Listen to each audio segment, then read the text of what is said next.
Hello and welcome to Grand Prairie Update. I'm Terry Briggs. And I'm Don Johnson. Downtown Grand Prairie is getting ready to host Fall Indie Fest, a 3-day celebration of independent film and music. Filmmakers and musicians from across the state of Texas will showcase their talent at the historic Uptown Theater from October 8th through October 10th. Inside the Uptown, a wide variety of films will be screened, including feature-length, shorts, documentaries, music videos, and trailers. Outside the theater, Main Street will be blocked off for food and beverage vendors, along with 2 stages where bands and musical acts will perform. The lineup covers everything from rock to country to Latino, even spiritual. Cash prizes will be awarded in several film and music categories, and a professional recording contract will be awarded to the best overall musical act. But we certainly hope to attract our residents from different parts of Grand Prairie. We hope that they'll come downtown and sort of rediscover what we have here. But we're also expecting a lot of reach into the Dallas and Fort Worth communities, and we're expecting everyone from high school and college students all the way up to their grandparents. So we're really looking forward to a really interesting crowd. For tickets and event information, go online at fallindiefest.com or call the Uptown at 972-237-UPTN. Workers are digging in on the city's latest Habitat for Humanity project. During the next few weeks, they'll build a nearly 2,000 square foot house that includes 4 bedrooms, 2 bathrooms, and a garage. It'll be a beautiful home. Again, one of the things that is inherent with Habitat designs is that there's no wasted space. So it will be a beautiful home. As you can tell from behind us, it'll be brick exterior. It'll fit beautifully within the neighborhood that we're building it in. Labor for the project will come from volunteers, including private citizens, and nearly 24 local companies, led by Manhattan Construction. Whatever, swinging a paintbrush, putting in landscaping, wiring up the house, just kidding. Whatever you want to do, whatever needs to be done, we'd love to have you. This is the city's 28th Habitat project. When it's finished, the house belongs to Zanetta Clark and her 4 children who qualified through a home buying program. If you'd like to help out, call Housing and Neighborhood Services at 972-237-8176. It's a big day for the City of Grand Prairie and Traders Village as officials celebrate a long-awaited upgrade to Mayfield Road. The roadway has been widened to include 4 lanes of new pavement, a center turn lane, and curbing from State Highway 360 to Great Southwest Parkway. The project also includes much-needed drainage improvements. It has been in significant disrepair for a long time. Now, the City of Grand Prairie has worked very hard to maintain it and done a good job, but considering that there were no curbs and gutters, the roadway sloughed off regularly, the base was really worn out. We were constantly patching the highway. And today we will play host to an average of 60,000 plus people per weekend, and numerous times during the year those numbers will exceed 100,000, and our current attendance record for a single weekend is a little over 115,000. So you can see how important this project was to us. Traders Village helped finance a portion of the road work. Local charities are going to benefit from a different kind of fundraiser. Nearly 24 decorators showed off their best holiday inspirations this weekend during a tabletop competition. Donations for the event will be shared by Brighter Tomorrows, GP Food and Clothing Co-op, Children First,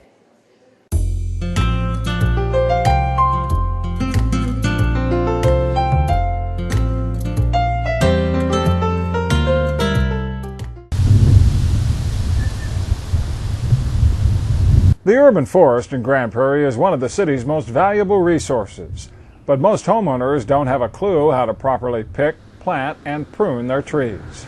Not planting the right kinds of trees or putting them in the wrong place. Another big one is not properly trimming trees. I don't know if you've ever seen it, but when they saw a tree, the way that the branch tears the trunk. And so we teach you the 3-cut method, how to properly trim that tree so that you don't damage it and so that it can heal over rather than being wounded and then bugs and insects can get in there and cause a problem. You can learn the right way to care for trees by taking a shade makers class sponsored by Keep Grand Prairie Beautiful.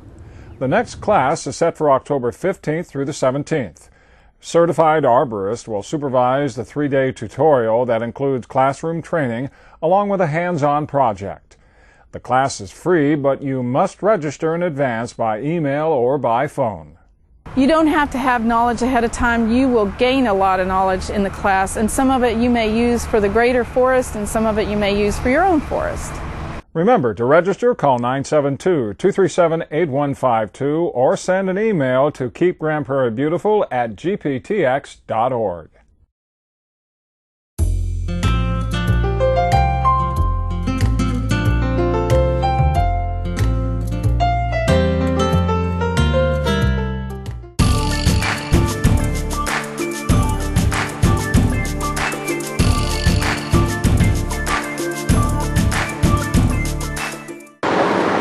They are known as bandit signs, and they've been showing up more and more around the city lately.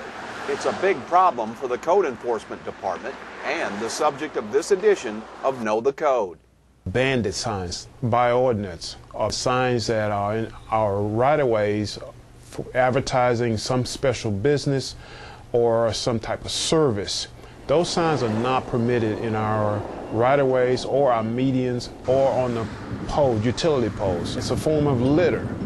There are two kinds of signs that are allowed on public property in Grand Prairie: garage sale signs with a permit or signs for nonprofit organizations.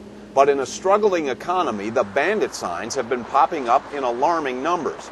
What it amounts to is people trying to make a quick buck and using the city's property to help them do it. Rent your home or sell your home, or we'll buy your home, or some type of service. They're using these areas as a way to get the word out.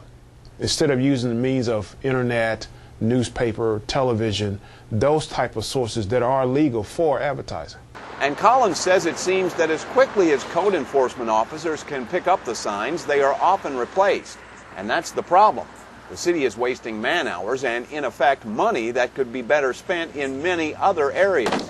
And even the possibility of fines of up to $2,000 per sign has not been enough of a deterrent, because in reality, the violators are not easy to catch.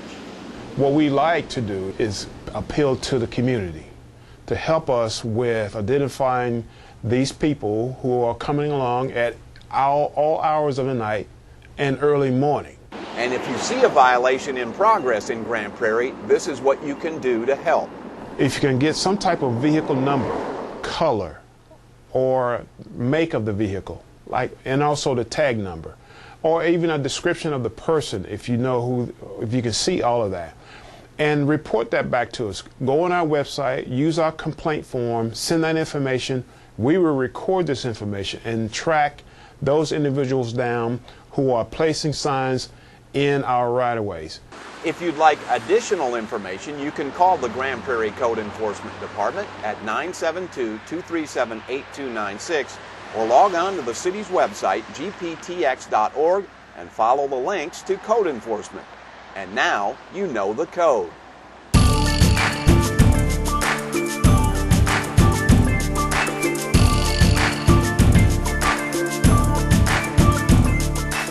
That's it for now. Hope you can join us next time for Grand Prairie Update. Remember, you can watch any Channel 16 program anytime by going to the city's website at gptx.org/gptv.